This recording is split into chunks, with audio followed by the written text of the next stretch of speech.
मुंबई गोवा महामार्गावर अपघातांची मालिका सुरूच असून आज खेडजवळील कळंबणी येथे एक भीषण अपघात घडलाय। एका भरधाव वेगातील फॉर्च्युनर कारनं थेट हॉटेल आणि घराला लक्ष्य केलं असून यामध्ये मोठं नुकसान झालंय। मुंबई गोवा महामार्गावरील कळंबणी उपजिल्हा रुग्णालयासमोर आज दुपारी काळजाचा थरकाप उडवणारी घटना घडली।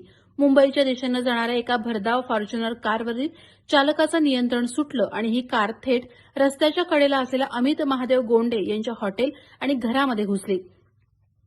धडक इतकी भीषण होती की कारसह दुकानाचं आणि घराच्या दर्शनी भागाचं मोठ्या प्रमाणात नुकसान झालं। सुदैवानं दैव बलवत्तर म्हणून या अपघातात कोणालाही इजा किंवा दुखापत झाली नाही। ज्यावेळी ही कार हॉटेलमध्ये शिरली त्यावेळी तिथे कोणीही उपस्थित नसल्याने मोठी जीवितहानी टळली आहे। घटनेची माहिती मिळताच खेड पोलीस तातडीनं घटनास्थळी दाखल झाले असून त्यांनी घटनेचा पंचनामा सुरू केलाय। महामार्गावर गाड्यांच्या वाढत्या वेगामुळे अशा दुर्घटना वारंवार घडत असल्याने स्थानिक नागरिकांमधून संताप व्यक्त केला जातोय। या अपघाताचा अधिक तपास सध्या खेड पोलीस करत आहेत। प्रहार डिजिटलसाठी राकेश कोळी, खेड।